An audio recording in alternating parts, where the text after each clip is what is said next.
మీ business ఏదైనా మీ ఊర్లో promotion చేయాలంటే అది సుమన్ టీవీతోనే సాధ్యం. ఇప్పుడే సంప్రదించండి.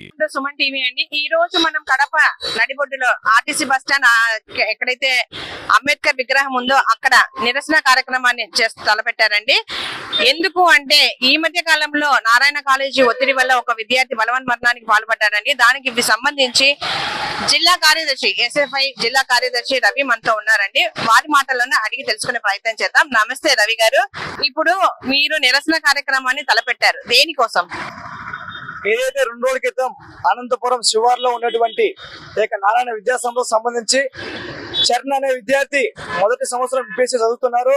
ఈరోజు ప్రధానంగా ఏదైతే ఆ రోజు అధికంగా ఫీజులు తీసుకుంటున్నారు, అదేవిధంగా అదే రోజు ఉదయం వాళ్ళ తండ్రి గారు వచ్చి ఫీజు కడతామని చెప్పినా కూడా అదే ఉన్నటువంటి యాజమాన్యం ఒత్తిడితోనే 3వ అంతస్తు నుంచి పైనుంచి కింద పడి మరణించడం జరిగింది.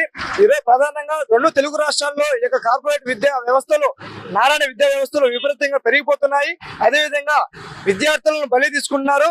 ఈరోజు చదువు పేరుతో ఈరోజు కోట్ల రూపాయలు దోపిడీ చేస్తూ విద్యార్థుల జీవితాలు చదవాల్సినటువంటి ఈ యొక్క నారాయణ విద్యా సంస్థలపై చర్యలు తీసుకోవాలని సీజ్ చేయాలని చెప్పేసి మేము కడప జిల్లా ఎస్ఎఫ్ఐ కమిటీ పక్షాన డిమాండ్ చేస్తున్నాము.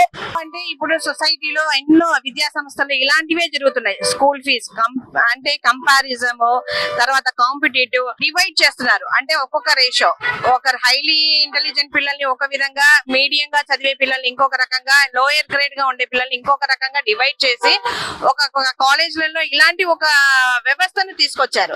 సో ఇలాంటివి ఉన్నాయని తెలిసి కూడా గవర్నమెంట్ కానీ మీలాంటి వాళ్ళు కానీ ఎలాంటి చర్యలు తీసుకోవట్లేదు. ఇలాంటివి కొనసాగుతూనే ఉన్నాయి. ఇలాంటి ఉన్నంత కాలము పిల్లలు ఇలాంటి మానసిక ఒత్తిడికి గురవటమో లేకపోతే ఇంకొక విధంగా వాళ్ళు మానసికంగా కృంగిపోవటం అనేది జరుగుతూనే ఉంటాయి. ఇలాంటివి మళ్ళీ మళ్ళీ రిపీట్ అవుతుంటాయి.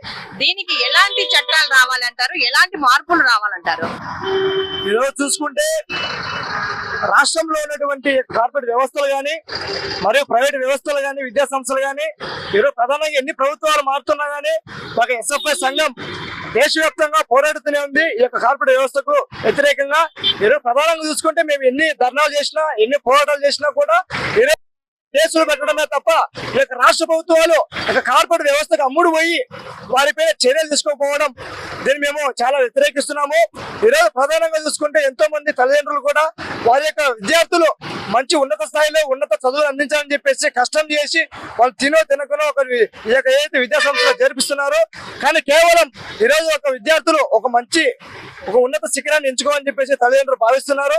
కానీ ఇక్కడ కార్పొరేట్ వ్యవస్థలో ఏదైతే పీడిస్తూ కోట్ల రూపాయలు దోపిడీ చేస్తూ విద్యార్థులు చదువుతున్నారా లేదా అని పట్టించుకోకుండా ఓన్లీ ఫీజులకు మాత్రమే లోబడి విద్యార్థులను టార్చర్ పెట్టడం ఇలా చేస్తున్నారు.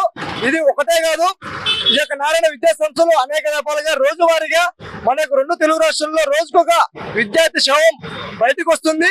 దీనిపైన కూడా ఏదైతే తీర్పు కూడా కోర్టులో భాగంగా కార్పొరేట్ వ్యవస్థను అధిగమించాలని రాష్ట్ర ప్రభుత్వానికి జీవో పాస్ చేయాలి, చట్టం కూడా తేవాలని చేసి మేము చెప్పబోతున్నాం. ఎలాంటి మార్పులు తీసుకొని రావాలని కోరుకుంటున్నారు? ప్రభుత్వం ఇలాంటి చర్యలు జరగకుండా ఈ కంపారిజం అన్న ఒక ఇది ఏదైతే కాలేజెస్ లో స్కూల్స్ లో ఉన్నాయో వీటిని తీసేయడానికి ఎలాంటి చట్టాలు అమలు కావాలి అనుకుంటున్నారు? దీనికి సంబంధించి ఈరోజు రాష్ట్ర ప్రభుత్వం ఒక నిర్ణయం తీసుకోవాలి. ఏదైతే ప్రభుత్వ పాఠశాల కానీ మరియు కళాశాలలో కానీ మంచి అభివృద్ధి కానీ వారికి వచ్చేటువంటి వసతులు కానీ సక్రమంగా అందిస్తున్నారు, కానీ సద్వినియోగం చేసుకోకపోవడంలో ఉన్నటువంటి గవర్నమెంట్ వ్యవస్థ లోపం ఉంది. ఆ లోపం చూసుకునే ఉన్నటువంటి కార్పొరేట్ వ్యవస్థలు కూడా ఈ యొక్క అమ్ముడు పోయి వీళ్ళు విపరీతంగా అధికంగా కోట్ల రూపాయలు దోపిడీ చేస్తున్నారు.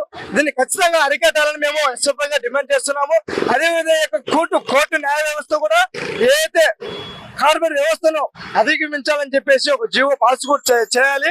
అదేవిధంగా అధికంగా ఫీజులు అరికట్టాలని చెప్పేసి మేము డిమాండ్ చేస్తున్నాం. మేడం, ఇలాంటి సంఘటనలు రిపీట్ అవ్వకుండా తగిన చర్యలు తీసుకోవడానికి ఎడ్యుకేషన్ మినిస్టర్ లోకేష్ అంతవరకు మీరు ఏమన్నా వారి దృష్టికి ఏదైనా తీసుకెళ్లాలని కానీ ఏదైనా డిమాండ్స్ కానీ ఏమన్నా ఉన్నాయా మీకు? ఏదైతే విద్యాశాఖ మంత్రి నారా లోకేష్ గారికి మేము ఒకటే విజ్ఞప్తి చెప్తున్నాము, మీరు ఎంతో చదువుకున్న వ్యక్తి, జ్ఞానవంతులు, ఐటీ శాఖ మంత్రులు, అంటే మంచి చదివిన వ్యక్తి కాబట్టి ఈరోజు ప్రధానంగా 2 రోజులు అవుతున్నా కూడా ఆ విద్యాశాఖ మంత్రి గారు నారాయణ విద్యా సంస్థపై చర్యలు తీసుకోకపోవడం, చాలా దురదృష్టకరమని మేము రాష్ట్ర ప్రజలుగా రాష్ట్ర విద్యార్థుల పక్షాన మేము ఎస్ఎఫ్గా అడుగుతున్నాము. ఈరోజు ప్రధానంగా ఉన్నటువంటి ఎన్డీఏ కుటుంబం ఆదినారాయణ రెడ్డి గారు ఈరోజు ఒక మంత్రిగా ఉన్నారు. విద్యా వ్యవస్థ కాబట్టి ఈరోజు రాష్ట్ర ప్రభుత్వం కూడా వెనుకడుగు వేయడం జరుగుతూ ఉంది. అదేవిధంగా రాష్ట్రం ఏదైతే మీరు మేనిఫెస్టోలో పెట్టిన విధంగా అందరూ మా విద్యార్థులే, అందరూ మా కుటుంబీకులే అని చెప్పారు. మరి చదివేటువంటి విద్యార్థి కూడా మీ కుటుంబీకులే, మన కుటుంబీకులే, ఒక విద్యార్థి కానీ ఆ విద్యార్థికి న్యాయం చేయని చెప్పేసి మేము విద్యాశాఖ మంత్రి గారికి విజ్ఞప్తి చేస్తున్నాం.